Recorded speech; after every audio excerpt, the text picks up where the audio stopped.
12시 많은 참여 바랍니다.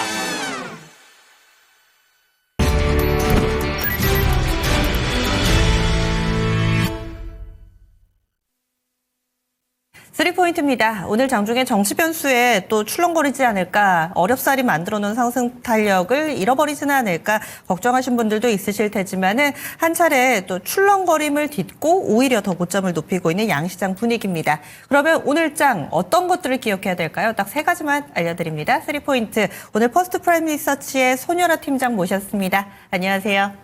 안녕하십니까? 예, 올해 들어서 처음 뵙습니다. 새해 복 많이 받으시고요. 새해 복 많이 받으십시오. 예.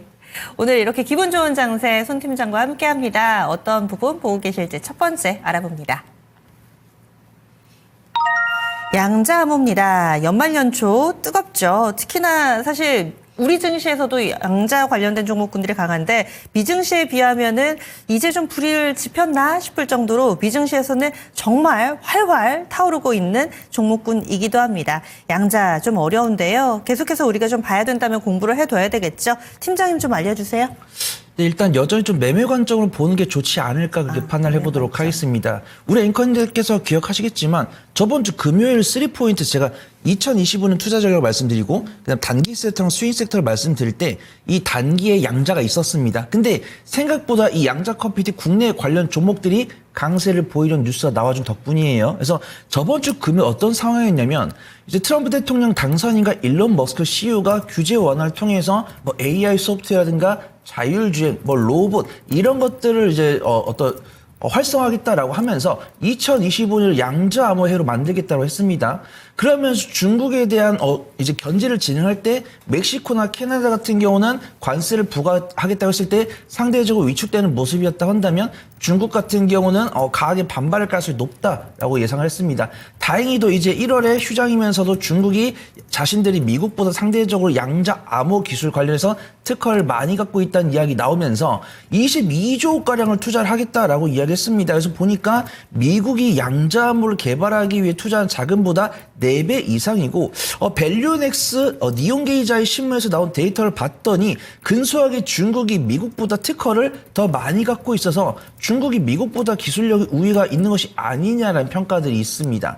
그 다음에 국내에도 지원한 뉴스가 나오더라고요. 제가 종종 3포인트에서 말씀드릴 때 글로벌 기업이라든가 어떤 우리나라에 기술력이 있는 기업들이 있어가지고 수출을 진행을 할 때 수출을 좀 진행하는 법안이 나왔으면 좋겠다라고 가끔 말씀을 드렸는데 어제 자정에 나온 뉴스입니다.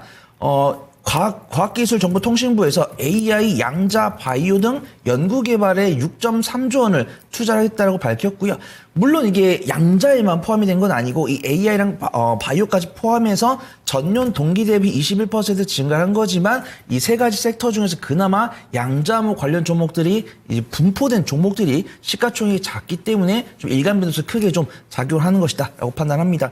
근데 안타깝게도 제가 매매 관점으로 지켜봐야 된다고 말씀드린 이유가 상용화 시점에 대해서는 아무도 이야기를 안 하더라고요. 뉴스나 이런 IB들 자료를 보면은 뭐 2030년까지 뭐 몇십 조, 뭐 2032년까지 몇십 조 이런 식으로 나와 있는데 저는 이제 테마가 아니라 성장으로 접근하기 위해서는 약간 좀 실적 반영 시점이 그래도 1년 안에 좀 와야 된다고 판단을 하는데 우리가 지금 알고 있는 양자 컴퓨터 같은 경우도 IBM이 만든 게 2019년에 만들었고요. 2019년이면 6년 전에 만들었는데 아직도 이 양자 컴퓨터에 대한 상용화에 대한 기대가 없습니다. 그 다음에 이번에 구글에서 만든 양자 컴퓨터도 이 양자 컴퓨터를 만들기 위해서 원가가 얼마 들어갔고 이게 퍼포먼스 얼마 정도 될 것이고 이 양자 컴퓨터를 누가 만들었을 때 과연 글로벌 전방 IT 기업 중에서 누가 써줄까 이런 가닥이 하나도 없기 때문에 저는 매매 관점으로 보시는 게 좋다라고 판단하고 있고요. 제가 이 양자막 관련해서 긍정적으로 보고 있는 것은 이 글로벌 G2가 꾸준하게 싸워주고 국내에서도 이를 밑받침하는 정부 정책이 나왔고 외국인이 꽤나 긍정적으로 매수를 하고 있습니다. 이 양자암호 관련 종목들을 봤을 때 우리가 알만한 대장이라고 평가하는 종목들은 바닥 대비 60% 이상 올라왔는데 시가총액을 찍어보니까 여전히 1,200억대, 1,500억대더라고요. 그래서 물론 지금 1,000억 원이 넘어왔기 때문에 제가 말씀드린 투자 전략에 부합이 되고 있지만 이런 것들이 좀 추가적인 실적 가시화나 정부 정책이 추가로 안 났을 때는 단기적인 차익 시간이 50% 이상 나온다고 가졌을 때는 시가총액이 1,000억 원 아래로 나올 수 있기 때문에 좀 매매 좀 이게 단기적 변동성을 선호하신 분들께 권해드리고요. 단기적인 변동성을 선호하지 않으신 분들께도 좀 옥을 구분해서 말씀드릴 수 있는 이유는 네. 개인 투자분들 위주의 수급이 아니라 외국인과 개인이 옥 안에서 접근하고 있는 종목들이 있기 때문에 양자암흑 관련해서 직접적인 수혜나 혹은 안정적인 배당을 줄 수 있는 그다음에 실질적인 기술 개발 가져올 수 있는 그런 종목들을 위주로 좀 접근해 보시는 게 안전할 것 같다. 그렇게 말씀을 드리도록 하겠습니다. 네. 국내 양자 ETF가 있나 싶어서 찾아보니까 얼마 전에 키움에서 하나 상장을 하긴 했네요. 출시를 하긴 했는데, 개별 종목군 입장에서는 조금은 좀 짧게 보시는 게 어떨까 이렇게 해서 의견을 알려주셨는데 종목을 콕 집어서 얘기를 해주신다면요.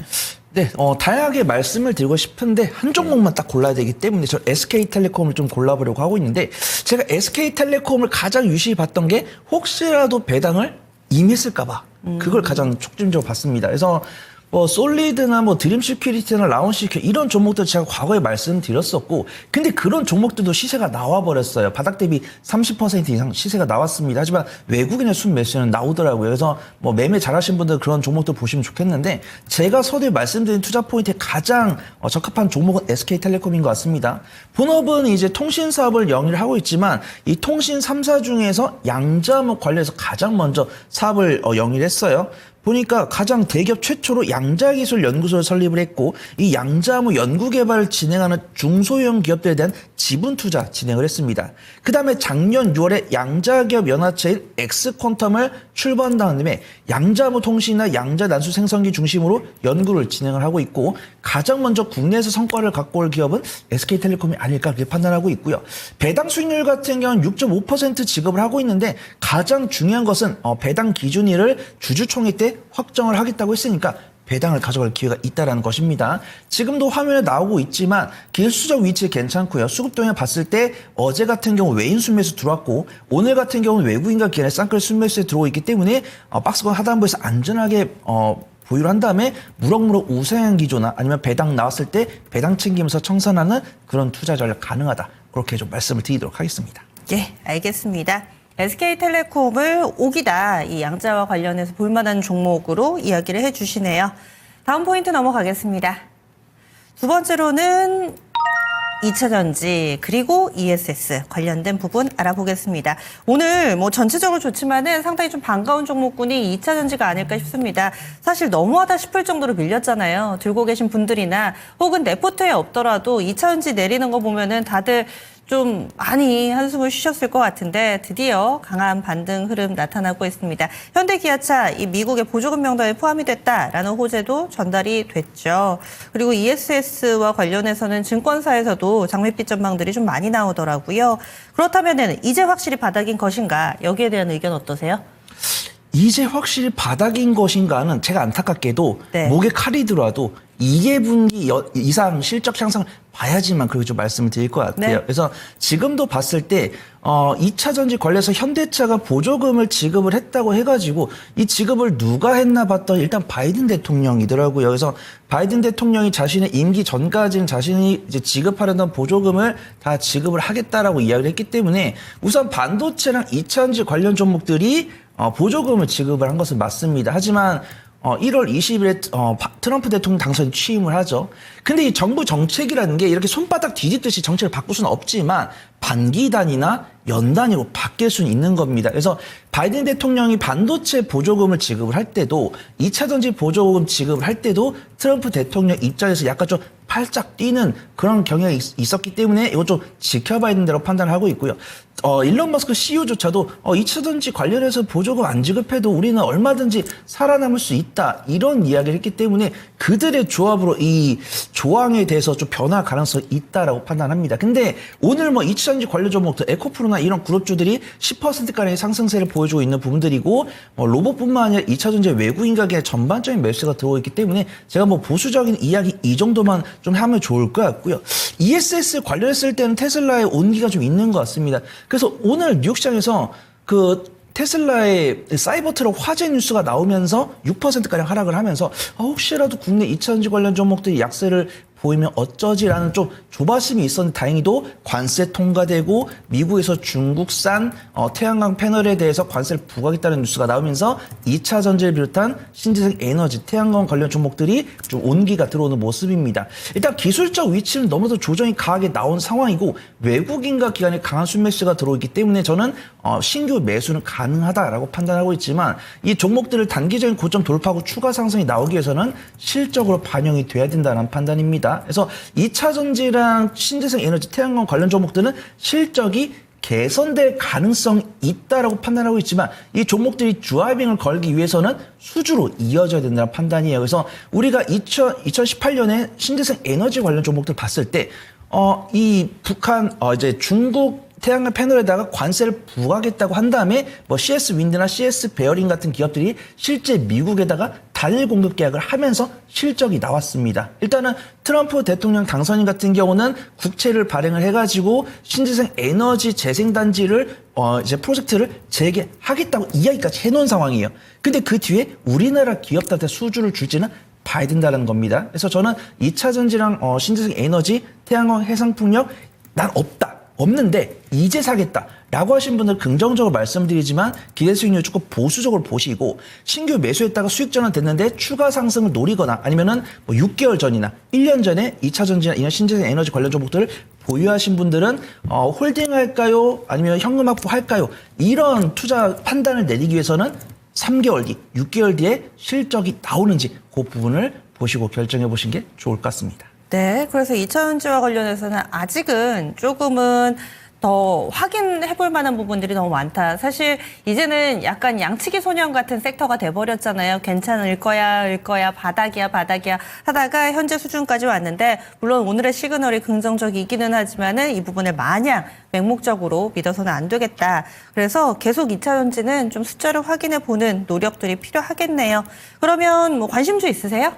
네, 저는 서진 시스템 보려고 합니다. 오늘 이 종목 흐름 좋아요. 그래서 네. 우리가 실적이 좀 보장이 담보가 돼 있는 종목이 좀 안전할 것 같아요. 왜냐하면은 LG 에너지 솔루션이나 LG 에너지 솔루션 밸류체인을 봐야 된다 이런 말씀을 드렸지만 LG 에너지 솔루션의 단기적인 지지권을 이탈한 이력이 없다라고 하면은 LG 에너지 솔루션과 그 관련된 밸류체인을 좀 말씀을 드릴 텐데 이 종목들이 단기적인 지지권을 이탈한 이력이 있기 때문에 아무리 내가 만약에 뭐 6개월을 보유할 거다, 1년을 보유할 거다 이런 관점을 본다고 했을 때는 그 종목들을 말씀드릴 수 있겠지만 그러한 대응이 좀 어려우신 분들과 한다면 확실하게 좀 실적이 반영이 되는 종목을 보셔야 될 것 같아요. 서진 시스템 같은 경우는 사실 4, 5년 전까지만 해도 5G 통신 장비 관련 전문 기업이었지만 2년 전, 3년 전부터 ESS 사업 다각화를 진행을 한 다음에 ESS 사업 매출이 폭발적으로 증가를 했습니다. 옛날에는 통신 장비가 70, ESS가 30이었다고 한다면 이제는 ESS가 50% 이상의 매출처 비중을 차지를 하고 있고 지금 분기 실적, 연간 실적을 보더라도 전년 동기 대비해서 꾸준하게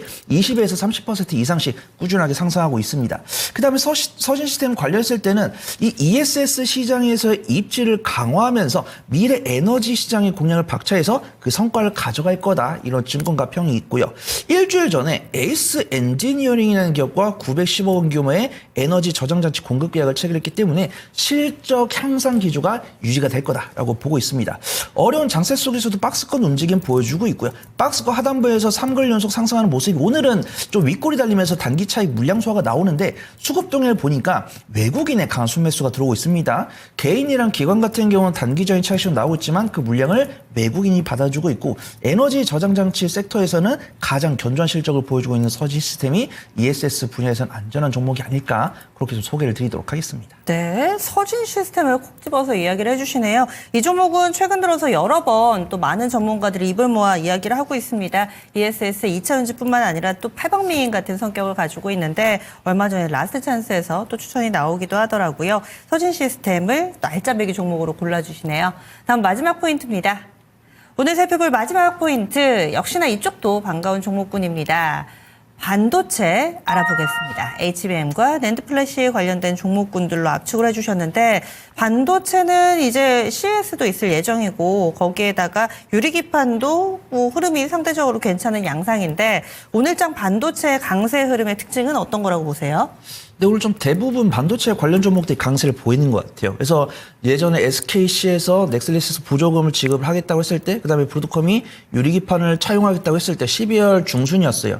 12월 중순일 때는 이제 유리기판 관련 종목들 강세를 보인 다음에 연말에 어떤 2025년 최고의 뉴욕 주식은 뭘까, 미국 주식 뭘까라고 했을 때 엔비디아 관련 이야기가 나오면서 HBM 관련이 있고, 뭐 삼성전자나 SK하이닉스가 CS2025에서 뭐 HBM4라든가 뭐 CXL 기술을 뭐 프라이빗 룸에서 고객들한테 대접을 하겠다, 이런 이야기가 나오면서 반도체 관련 종목들 전반에 온기가 좀 들어오는 모습인데, 외국인과 기관은 아무래도 좀 HBM 쪽에 집중을 하는 것 같습니다. 그렇다고 해서 뭐 전통 레가시 반도체나 온디바이스 AI다가 외국인과 매도를 하는 건 아니고요. 매수세를 다 골고루 보여주고 있지만 대부분의 자금 좀 HBM에 들어오고 있다고 판단합니다. 그 다음에 이제 삼성전자가 1월 8일에 잠정 실적을 발표하는데, 잠정 실적 발표에 대한 증거사 리포트는 좀 보수적으로 나왔어요. 그 다음에 이 CS2025를 앞두고 삼성전자 측에서는 HBM4의 두뇌 역할을 하는 로직 다이를 조기 생산하겠다고 했는데, 저는 참 이 삼성전자에 대해서 부정적으로 이야기를 하고 싶지 않은데, 저도 이제 뒤통수를 많이 맞았잖아요. 근데 외국인과 기관은 삼성전자 오늘 강하게 매수를 하고 있습니다. 그러면 이러는 거죠. 분명히 SK하이닉스 같은 경우 이미 HBM3 12단이라든가 HBM4 같은 경우는 엔비디아에서 달라 그랬고, 그 다음에 브로드컴 같은 경우도 가급적이면 SK하이닉스가 줬으면 좋겠고, 삼성전자도 물량이 남으면 우리한테 줘라. 근데 네. 삼성전자 퀄테스트는 아직 통과가 안 된 상황입니다. 근데 삼성전자가 지금 HBM4를 만들어가지고 SK하이닉스한테 HBM4는 지지 않겠다라는 그런 투자 인사이트 아이디어는 알겠어요. 근데 이게 과연 사실이 될까라는 것이죠. 만약에 브로드컴한테 퀄테스트 통과한 상황이라고 한다면, 삼성전자나 SK하이닉스의 이 선의의 경쟁이 볼만하다라고 이야기하겠지만, 긍정적으로 제가 정말 삼성전자한테 뒤통수 한 두세 번 안 맞았어요. 이제 이 뉴스를 봤어요. 그러면 삼성전자 무조건 이거 HBM4, SK하이닉스 이길 수 있겠다라고 하겠지만, 저는 꾸준하게 삼성전자 뒤통수를 한 두세 번 정도 맞았기 때문에 과연 될까? 이런 의심이 있습니다. 우선은 삼성전자를 좋아하시는 분들께 굉장히 죄송한데, 이런 거죠. 삼성전자 HM4라고 만들었어요. 네. 근데 그 안에 뭐 원가 얼마, 수율 얼마, 이런 불량품 얼마, 이런 얘기 있겠죠. 근데 이런 데이터를 봤을 때 엔비디아랑 브로드컴이 이거 우리 콜테스트 통과해 줄 테니까 납품해, 이러면 정말 삼성전자 강하게 상승할 수 있겠는데, 아직 그 엔비디아랑 브로드컴이 아무 이야기도 없기 때문에 일단 저는 결론을 내려야 되죠. 오늘 이 자리에서 뭘 살지 결정을 해야 되니까 우선 SK하이닉스와 관련된 종목들을 보신 다음에, 만약에 삼성전자가 이 브로드컴의 엔비디아의 이 HBM4에 대한 반응이 좋고 퀄테스트 통과했을 때는 그때 사도 늦지 않을 것 같다. 그렇게 좀 보도록 하겠습니다.